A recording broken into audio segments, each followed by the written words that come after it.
सुगरण मध्ये तुम्हा सर्वांचं स्वागत। तर आज आपण सोप्या पद्धतीने फिश फ्राय कसे करायचे ते पाहणार आहोत। तर ही पद्धत जी आहे ती माझ्या मम्मीची आहे। माझी मम्मी पहिल्यापासून अशाच पद्धतीने मासे तळते आणि ते खूप टेस्टी होतात।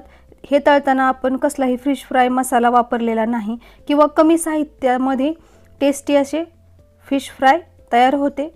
तर ते कसे बनवायचे ते आज आपण पाहणार आहोत। तुम्ही बघू शकता आणि ही खूप वेळ जरी राहिले तरी सुद्धा तितकेच टेस्टी लागतात, मऊ पडत नाहीत। आहे अशी चव लागते जास्त वेळ जरी राहिले तरी सुद्धा हे मासे खूप टेस्टी लागतात। आणि तुम्ही अजूनही माझ्या चॅनलला सबस्क्राइब केलं नसेल तर प्लीज सबस्क्राइब करा, लाईक करा, शेअर करा आणि बेल आयकॉनलाही दाबा, म्हणजे तुम्हाला माझ्या प्रत्येक रेसिपीचं नोटिफिकेशन येत जाईल।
तर हे जे मासे आहेत ते चिलापी आहेत।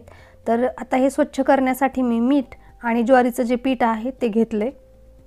तर हे मासे मी स्वतः स्वच्छ केलेत, कारण मी पहिल्यापासून जेव्हा माझ्या आई वडिलांच्या घरी होते तिथंही मला माझे पप्पा मासे स्वच्छ करायला शिकवायचे, त्यामुळे छान अशी प्रॅक्टिस झाली आहे। आणि मासे खायला छान पण लागतात, कारण हे जे आहे ते ह्याच्यामधले आहेत, डॅममधले आहेत, त्यामुळे चवीला छान लागतात।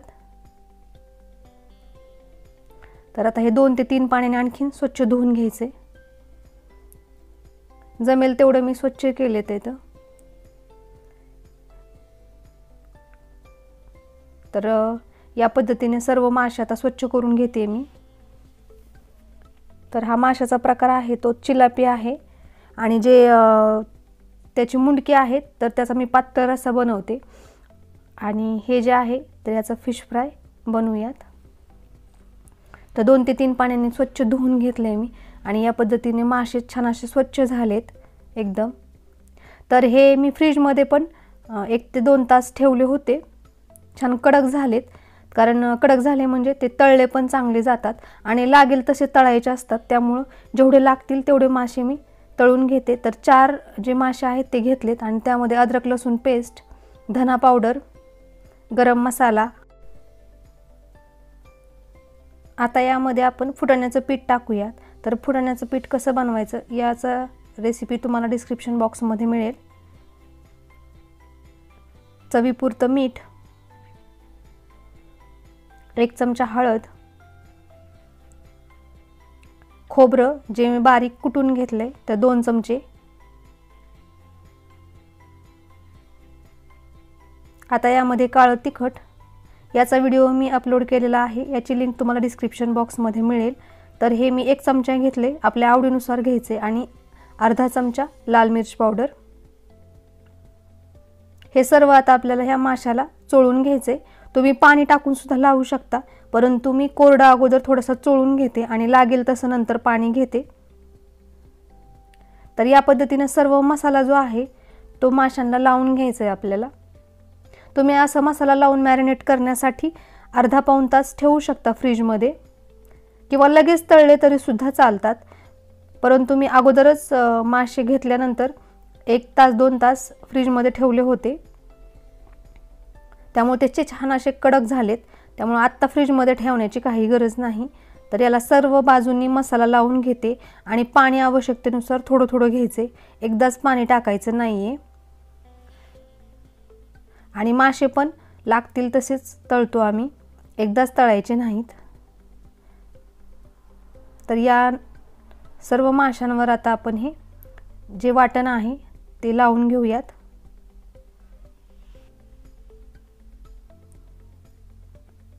तर सर्व माशांमध्ये असं लावून घ्यायचे, आतल्या बाजूनेही। थोडं पाणी घेते आणखीन, जास्त ओलं झालं तर मसाला तेलामध्ये सुटेल, त्यामुळे जास्त ओलं करायचं नाहीये। तर ही खूप छान पद्धत आहे खरंच, कारण मी जशी लहानाची मोठी झाले तोपर्यंत माझी मम्मा असेच मासे तळायची आणि खूप आवडीने आम्ही खायचो, आणि थंड झाले तर ते मऊ पडत नाहीत। तर लावून घेतलाय मी सर्व माशांना मसाला। तर आता तळून घेऊयात। तळण्यासाठी तवा गरम करायला ठेवलाय मी, आणि थोडंसं तेल टाकले, यामध्ये हे जे मासे आहेत ते ठेवून घेऊयात। तर 2-2 मासे तळूयात। गॅस कमी ठेवलाय, कमी गॅसवर तळायचे तर म्हणजे करपले जाणार नाहीत, आणि मसालाही मध्ये तेलामध्ये सुटणार नाही। अलगद आपण याची पलटी करून घेऊयात।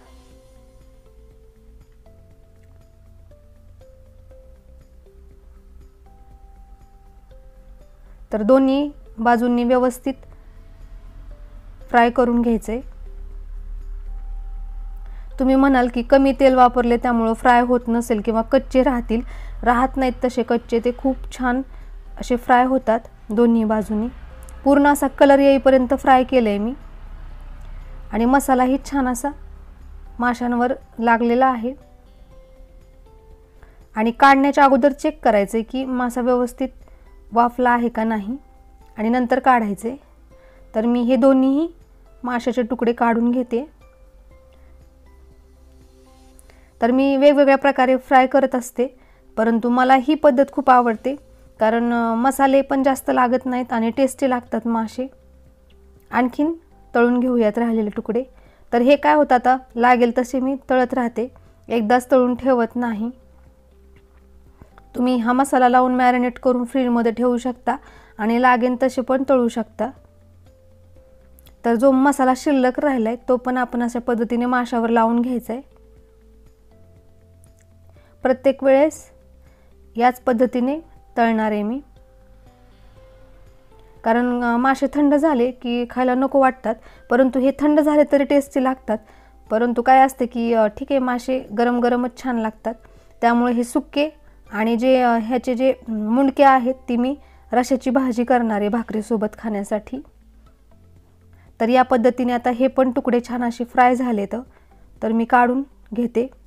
किती छान कलर आलाय आणि मसाला तर खूप टेस्टी लागतो। तर आता हे पण मासे काढून घेऊयात। तुम्ही कधी जर मासे आणले तर या सोप्या साध्या पद्धतीने नक्की बनवा, खूप काही अट्टाहास करायची गरज पडत नाही आणि टेस्टी असे मासे तयार होतात। तर या पद्धतीने आपण मासे बनवलेले आहेत। तुम्ही जर कधी मार्केटमधून मासे आणले तर या सोप्या पद्धतीने नक्की बनवा, आणि कमेंटमध्ये सांगायला विसरू नका की तुम्हाला माझी ही रेसिपी कशी वाटली। परत भेटूया एका नव्या व्हिडिओ सोबत, तोपर्यंत माझ्यासोबत असेच नवनवीन पदार्थ बनवत राहा।